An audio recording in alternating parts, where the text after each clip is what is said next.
Hi all, it's Karen and Pluto. why are you hiding? Don't want to do this one again. Don't like it. I don't like it. I'm sorry. I don't like it. There, I said it. So you just want me to do this on my own? No, give me a sec.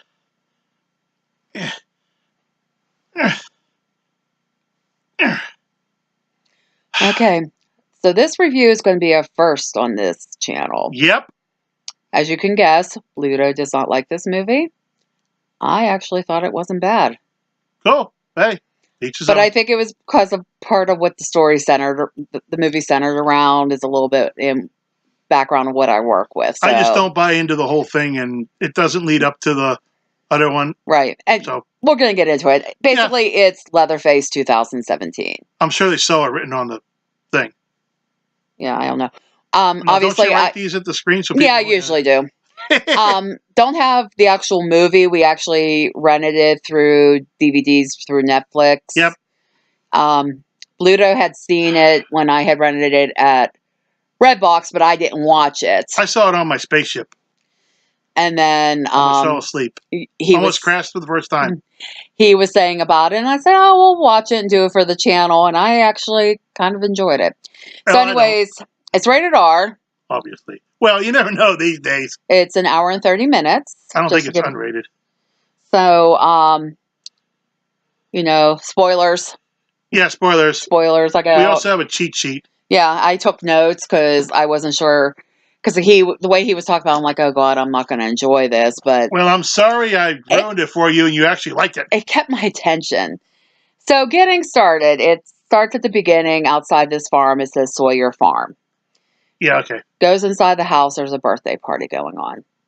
Yeah, that's weird. Yeah, there's a family gathered around a cake singing happy birthday to Jed, which I couldn't figure out if his name was Jed or Jeb. Jeb.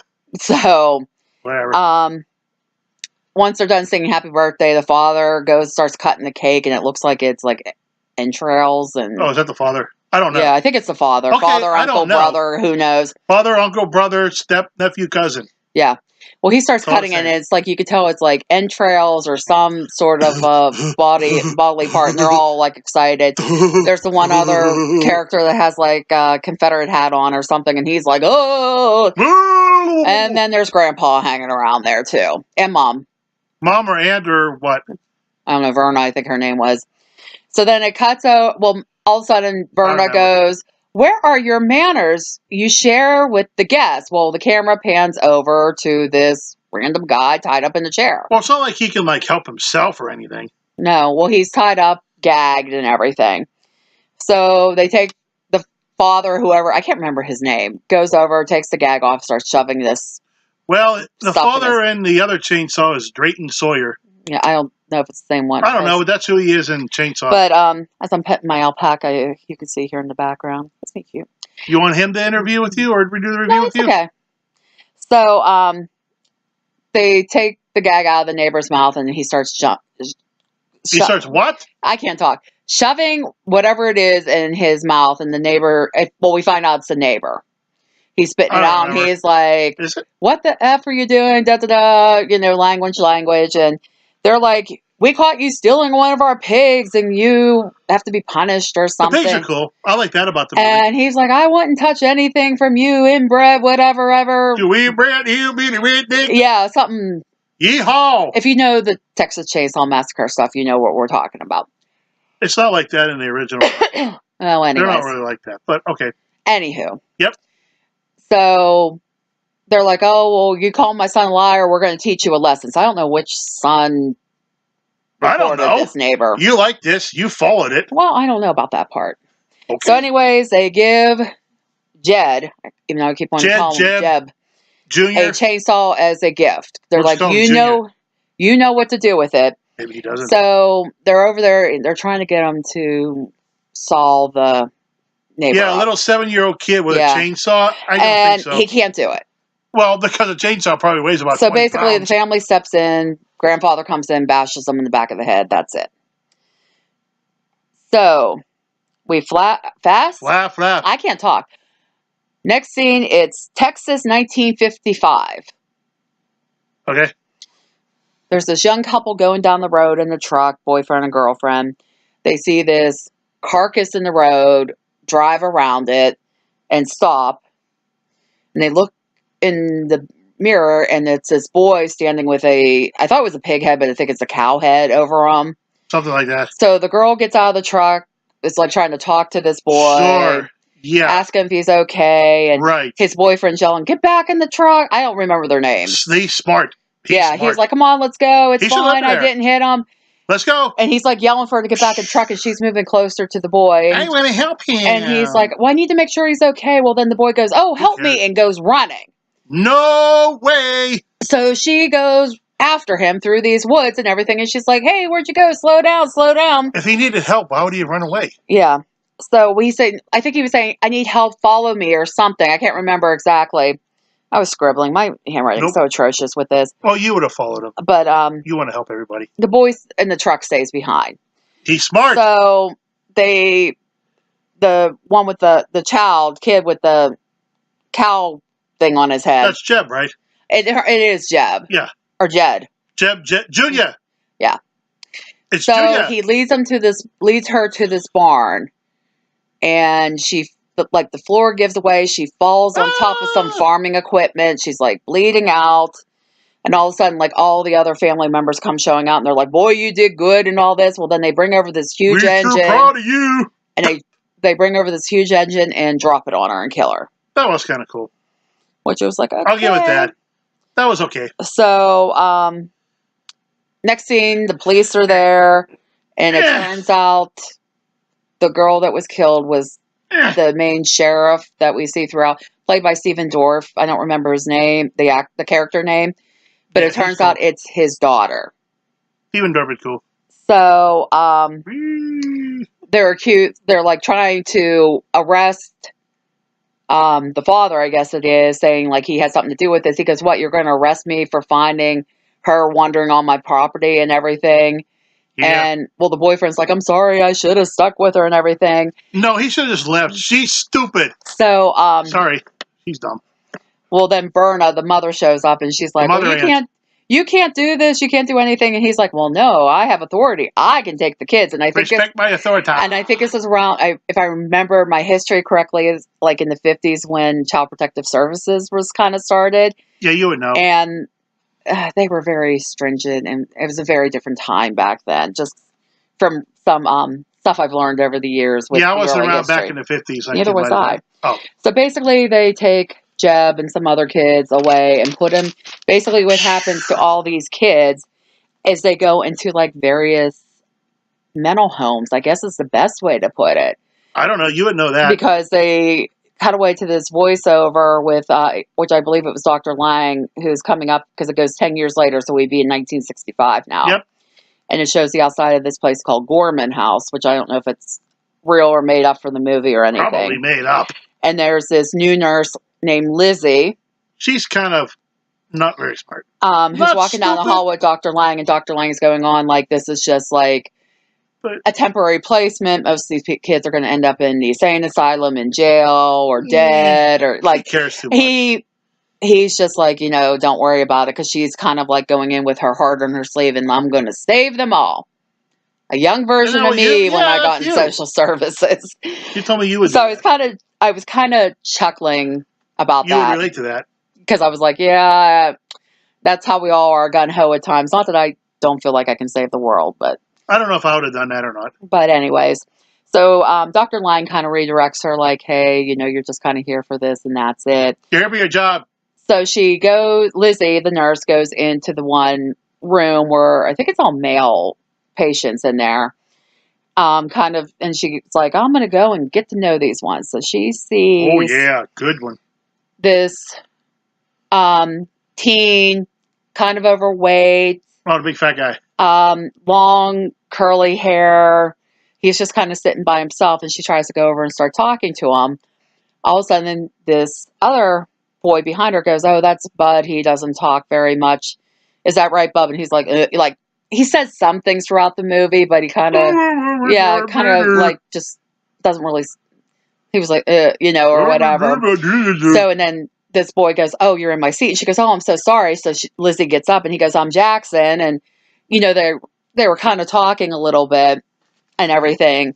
Well, in the middle of all this, there were these two other patients. They're kind of, well, the one patient more than the other, they're kind of arguing. And Lizzie goes over and tries to break it up. And we find out the one character that's there, his name is Isaac.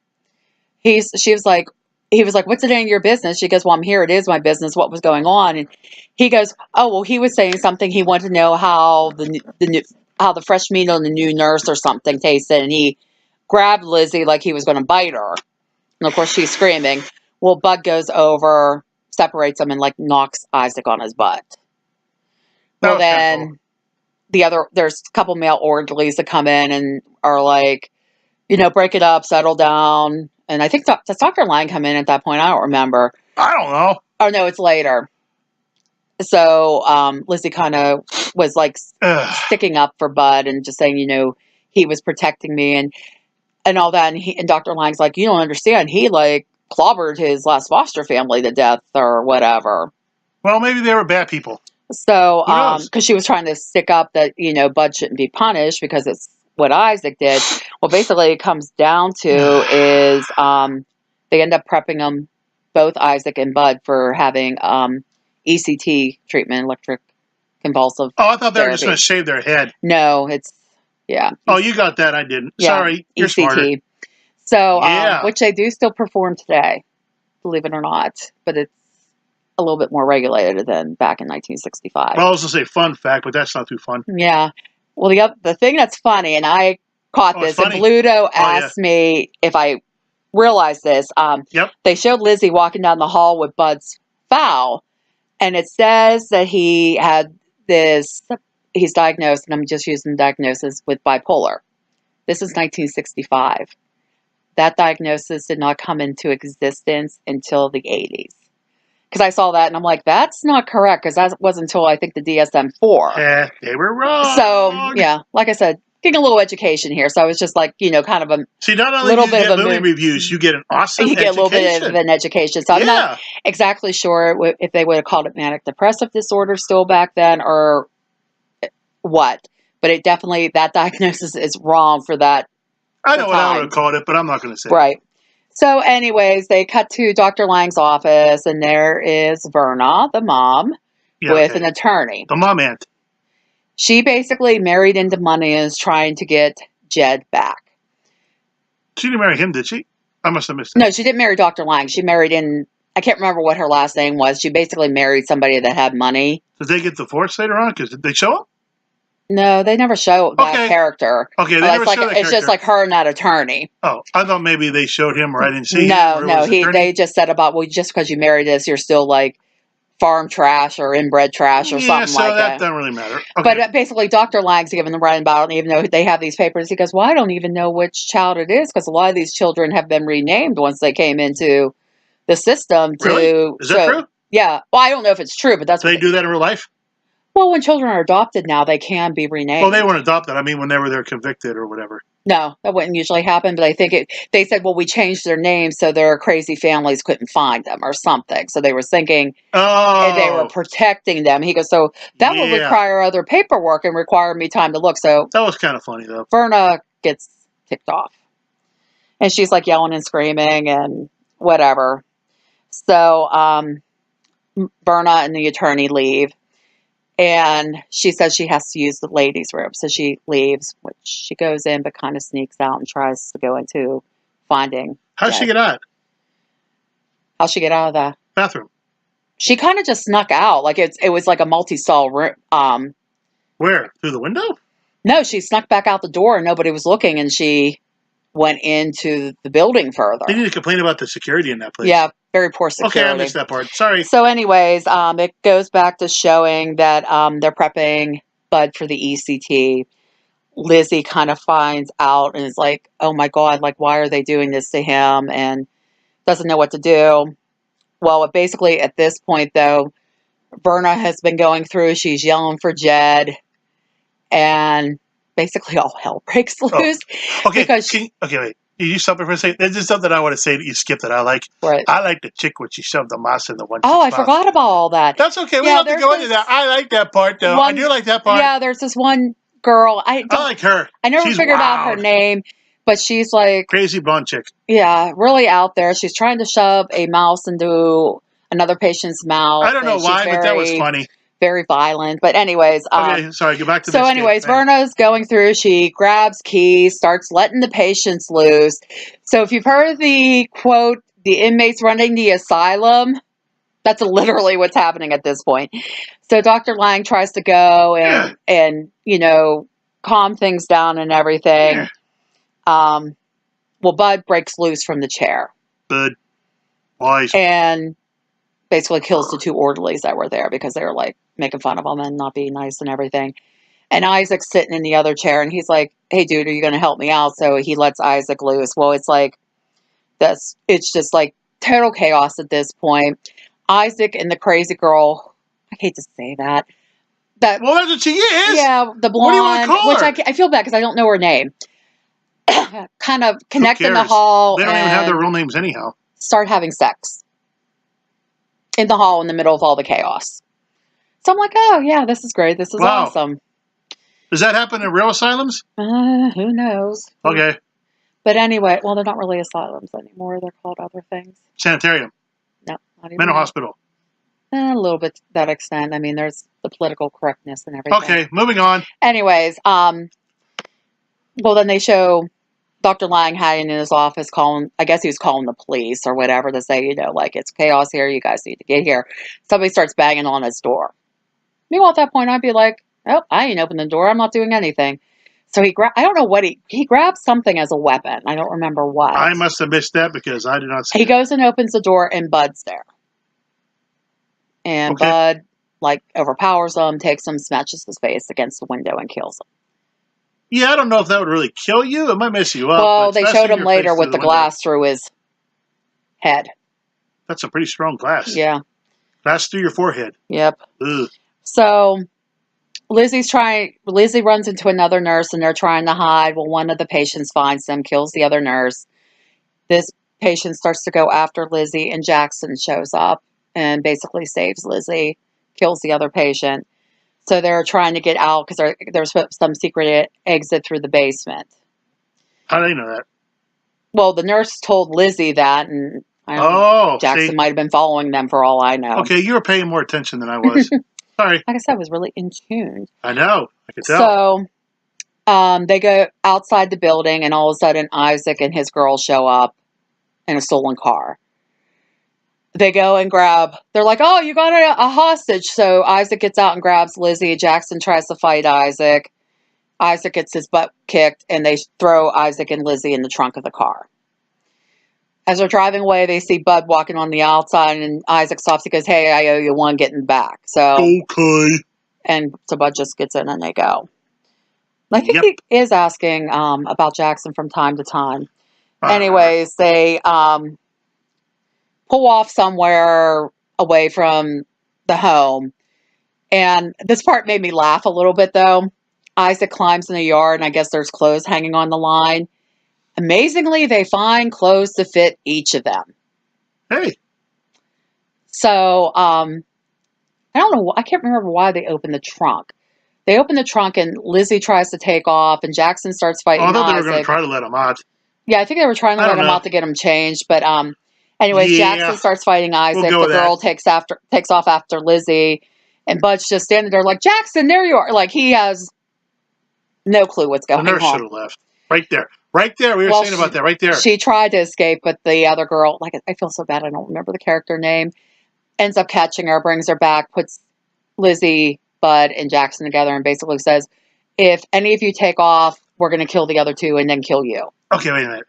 So, if I was trying to escape and they said, we're going to kill these other two, I'm sorry, but I'd be like, okay, bye. Well, I think they were just saying, like, once they caught you, they were going to do that.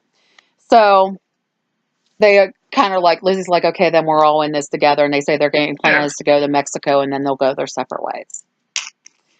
So, they start walking along. Eventually, they find this restaurant that's kind of out in the middle of nowhere. Ooh, restaurant. And they're saying about being hungry and, you know, they could steal vehicle, get money, get food. So they say about going each of the, like, Isaac and this girl going in, then Lizzie and Jackson going in, and they're like, Bud, you stay outside. Because they're like, you know, they're going to be looking for a group with a mongoloid, is what he says. And that's, you know, not that that's the correct term now, but that was mongoloid. That was the term back then that they would use. And maybe they meant his name was Mongo and his middle name was Lloyd. No. He's Mongo Lloyd. But anyways, so it cuts to the Isaac and his girl in one booth, and then Jackson and Lizzie in another booth. Again, she could have left. Yeah. And basically, Isaac tells his girl, we'll check around and see who has a gun. So they find out who has guns and basically cause a total uprising in the restaurant. Grab guys' guns. They're stabbing people. They stab the waitress. Lizzie tries to take off in the middle of all the chaos. She runs and Bud catches her and won't let her go. Okay, I remember that part now. So, and Jackson was like, why'd you run? Why'd you do this? You're putting us in danger or whatever. And then I don't know where Jackson's pretty smart, right? You would think. It's kind of weird, right? Yeah. He's smart, sort of.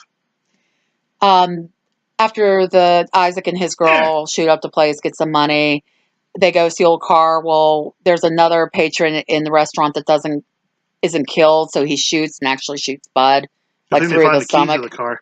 What's that? Good thing they found the keys to the right car. Well, they were taking keys and everything from everyone, so then they go and take off. Well, that was pretty good. The way they got the first key in the first car. Okay. Apparently, it shows them later where the car is out of gas. And they're like, well, you should have picked a car with more gas in it. And they're like, well, sorry, people were shooting. I didn't have enough time to look. So they're back walking again. So they're going through these woods. They eventually find this old abandoned trailer. And they're looking like, okay, is anyone here? What's going on? So they kind of go in and investigate, and they find a very old dead body in there. Yeah, he's stinky. So, okay. I was trying to read my note. I thought I said bird, and it's not that. So basically, they're saying they're going to stay there. The Isaac and his girl getting it on, and Lizzie tries to escape once everyone is sleeping. Well, Isaac finds her, and basically, it's almost going to rape her. And then everyone else shows up, stops them. So they march everyone back to the trailer, but Bud's put on patrol of the grounds. I get it. So Isaac doesn't go back right away. And then Bud comes up behind Isaac, knocks him basically pretty much unconscious. Takes him over, I don't know if it's a log or a rock. I don't know. Like opens his mouth and then smashes his head in with this whip. Cool. So next morning they wake up. Isaac's girl's looking for him. Like, where are they at? Where's Bud? So they go out looking. Like, she's yelling for Isaac. And Jackson and Lizzie are trying. Well, Jackson wants to look for Bud. Lizzie wants to run. Lizzie stays with him. They find Bud asleep next to Isaac's body. Bud is his boy. So they wake him up and they're like, come on, we got to go. So they start taking off another way. The girl is still yelling and screaming for Isaac. And the sheriff police show up. Yep. Catch her. And she's like going on, like spouting all this goofy stuff out her mouth. And you're a pig, you're this, you're that, blah, blah, blah, blah. One of the people there is the one sheriff whose daughter was killed earlier in the movie. So he's kind of lost it a little bit. And like I said, it was reminding me at this point, it was reminding me a little bit of Devil's Rejects. The whole movie was like that. What are you talking about? Yeah. And I said that's part of the reason maybe I liked it too. But well, it was a ripoff of that. Anyways, basically. They're trying to look for the others. They're bringing in dogs to search for them. I'm like, yeah, you know those animals. They go back by the trailers, shoot the trailer. What else would they be? Dog, you know those animals. Yeah, those. Maybe they were cats. I wanted to say blood sniffing dogs, and that's not what I meant. You mean bloodhounds? Yeah, that's. You guys know I don't talk right half the time, anyways. By now. Nope. Anyways, they go back to the trailer, shoot it up. Nobody's there, and the girl's going on and on about crazy stuff, and the one sheriff just hauls off and shoots her in the head. Hey, oh well. Because she was saying, "You're just a poor buck. You're just upset. Your daughter got killed," and like she was just spouting a bunch of stuff. I did like this. See, there's certain parts I kind of like. That was cool. Yeah, so the other three are still running. All of a sudden, they hear the dogs. And they come across this cow carcass. Yeah, this is cool. And all of a sudden, the dogs just go by the carcass. Nothing's to be seen. Nothing to be had. They keep going past. All of a sudden, there's a hole ripped. And all three of them climb out of the carcass. Which I can't figure out how all three of them fit in there. Especially the big fat dude. Yeah, especially Bud, because he's a big guy. I could see either him in there by himself or the other two in there together, and it being fine. Yep. Room-wise. So, trying to find my notes. Oh, so they're walking. After they cleaned up a little bit, they're walking. They get by this bridge. Sheriff car goes across. Lizzie decides at this point, hey, save me, save me. And Jackson's like, no, don't do this. And he chases after her. The cop obviously sees them and stops, radios in like, hey, I'm here. I see the three fugitives or whatever we're looking for. I need backup. That's a good movie. Sorry. So they all get up on the bridge. I think Jackson tackles Lizzie. I don't know. He stops her. Well, the officer's yelling, stop, hold it, I'll shoot or whatever. So Bud keeps going forward trying to protect Jackson. Yep. He gets shot. I can't remember where. They don't show it. They just show him running and he gets shot. Okay, that's what I was trying to remember. And then he eventually gets on top of the cop, and the cop shoots him in the head. And we have no more Bud. Lizzie gets in the car in the middle of all this. And Jackson's like basically losing at this point because Bud was like his family. Yep. So he's like flipping out, yelling at Lizzie, like, what were you doing? Why did you do this? And he's losing it at this point. And Lizzie's kind of getting scared because they're in the car. Well, all of a sudden, the other sheriff shows up and is chasing them. Well, he hits Lizzie in the arm. And then a second shot comes through and it hits Jackson in the face. But I'm not quite sure how it hit him in the face, the way the injury is. I don't know. It's like... Right. I mean, he's kind of like, this is like all hanging and like meshed and everything else. So, and then Lizzie ends up wrecking the car. She like flips it over. They flip over. Yep. She wakes up handcuffed in the sheriff's vehicle. Yep. Jackson's nowhere to be found. Somebody is radio over looking for the sheriff. She's able to move forward, grab the CB handle radio thing, talks into it and explains, I think he has me. My name is Elizabeth, whatever. I was a nurse at, she explains who she is. And the other officer on the other end's like, well, where exactly are you? And she starts to describe, she goes, there's like an old abandoned barn. And he goes, okay, I know exactly where you're at. Stay there. I'll be there. Well, she's handcuffed. So she's not going anywhere. Where am I going to go, idiot? Yeah. So right after she gets off the radio, Sheriff Jackass shows up, takes her out of the car, and she's like, I'm not one, she's trying to fight like she's not one of them and everything. Ooh. So it cuts away to the cop that was on, that Lizzie talked to on the radio, showing up at the Sawyer farm. Yep. And he finds, I guess, the father there, and he's like, and the cop's asking, where's Verna? Because she's not at the house where she's supposed to be. And he's like, I don't know. And he's like, it's about Jed. And Verna comes out of the house.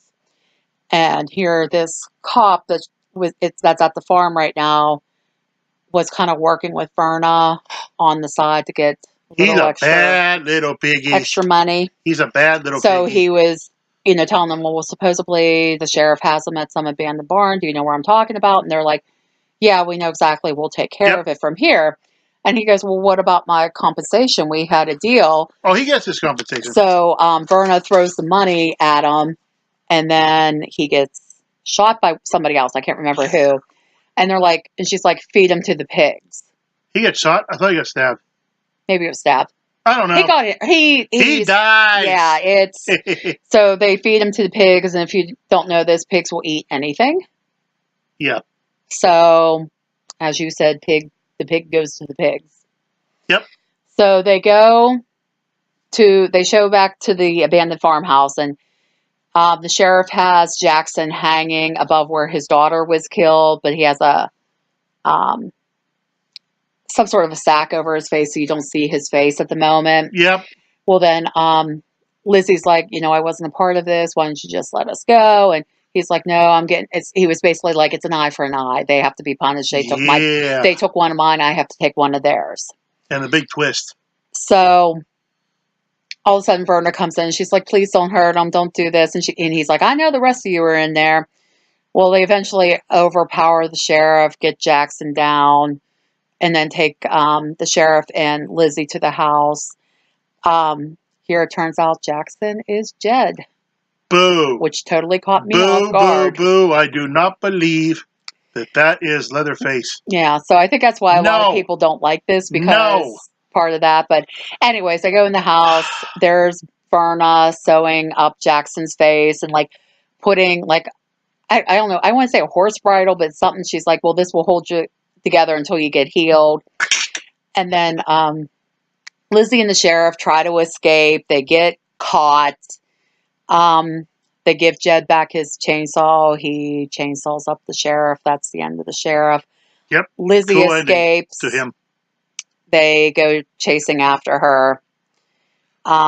Jed, Jackson, however you want to refer to him as, eventually finds her when she gets caught in a bear trap, and she's trying to talk him into, like, we can escape. I know you have good in you. She's going on, and then Verna comes up, the mom, is like, she's lying and all that, and Lizzie looks at him and goes, I know you're only doing this because your mom's crazy or something. All of a sudden you see the chainsaw go back, and there goes Lizzie's head. Yep, that was cool. That was for his friend. Yeah. He did that because she had his friend killed. What's his name? Buddy? Yeah. That's why he did that. Well, I think, too, because it was right after she made the mother comment that he kind of lost. And Mom goes, I'm so proud of you. I'm glad you did it. You're good.